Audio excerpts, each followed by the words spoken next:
باب نمبر 8 باب نقض الأحكام الباطلة ورد محدثات الأمور.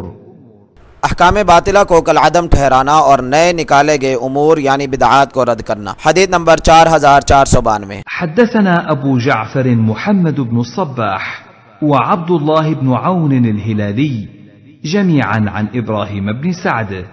قال ابن الصباح: حدثنا إبراهيم بن سعد بن إبراهيم ابن عبد الرحمن بن عوف حدثنا أبي عن القاسم بن محمد عن عائشة قالت: قال رسول الله صلى الله عليه وسلم: من أحدث في أمرنا هذا ما ليس منه فهو رد.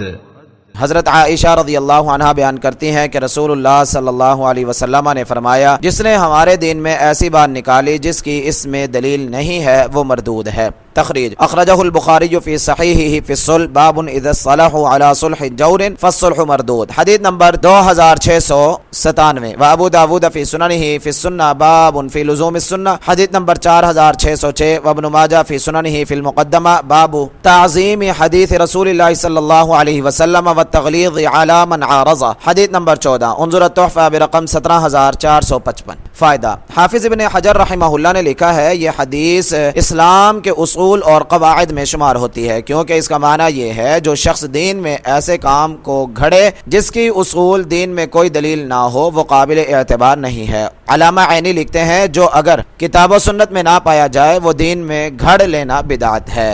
حدیث نمبر 4493. وحدثنا اسحاق بن ابراہیم وعبد بن حمید جميعا عن ابي عامر قال عبد حدثنا عبد الملك بن عمرو حدثنا عبد الله بن جعفر الزهري عن سعد بن إبراهيم قال: سألت القاسم بن محمد عن رجل له 3 مساكن فأوصى بثلث كل مسكن منها. قال: يجمع ذلك كله في مسكن واحد. ثم قال: أخبرتني عائشة أن رسول الله صلى الله عليه وسلم قال: من عمل عملا ليس عليه أمرنا فهو رد.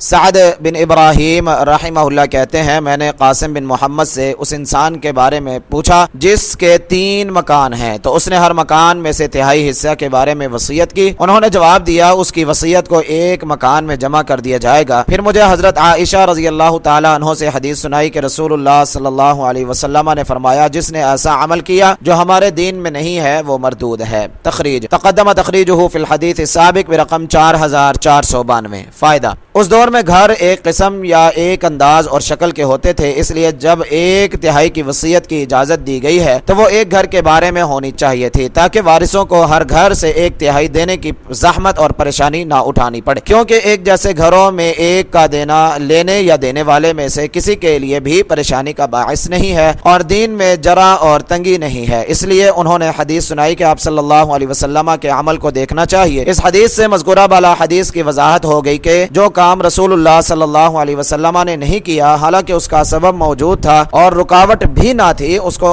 دین قرار دینا بدعت ہے. اس لیے آج کل کی تمام بدعات جو دین کے نام سے کی جا رہی ہیں ان کی دین میں کوئی سند نہیں ہے، کیونکہ ان کے اسباب موجود تھے اور موانعات موجود نہ تھے. اس کے باوجود آپ نے نہیں کیے. آپ کے دور میں لوگ مرتے تھے اور ان کو اہدائے ثواب کی ضرورت تھی، لیکن اس کے باوجود آپ صلی اللہ علیہ وسلم نے فاتحہ، چہلم اور عرس وغیرہ نہیں کیے، صلاۃ و سلام نہیں پڑھا، نہ اذان میں انگوٹھے چومے اور نہ صلاۃ و سلام کے لیے کھڑے ہوئے، نہ محفل میلاد کا انعقاد کیا اور نہ یہ کام خیر القرون میں کیے گئے، اور نہ عبداللہ بن مسعود رضی اللہ تعالی عنہ نے جمعرات کے وعظ کو دین بنایا، یعنی اپنی اور ساتھیوں کی سہولت کے لیے یہ دن مقرر کیا، لیکن کسی کو اس کی دعوت نہیں دی کہ وہ بھی یہ کام جمعرات کو ہی کیا کرے. دین تو تبھی بنتا ہے اگر اس کو شخصی اور انفرادی کی بجائے اجتماعی اور عمومی بنایا جاتا اور سب کو اس کی دعوت دی جاتی اور اس تعین کو کار ثواب قرار دیا جاتا. اس لیے سوئم 11ویں 12ویں اور چہلم وغیرہ کی دعوت دینا اور اس کو عمومی اور اجتماعی رنگ دینا بدعت ہے. اگر اس تعین کو لازم اور ضروری نہیں سمجھا جاتا تو پھر اس کی پابندی کیوں کی جاتی ہے اور اس کی دعوت کیوں دی جاتی ہے اور اس کو ایک مخصوص شکل کیوں دی گئی ہے؟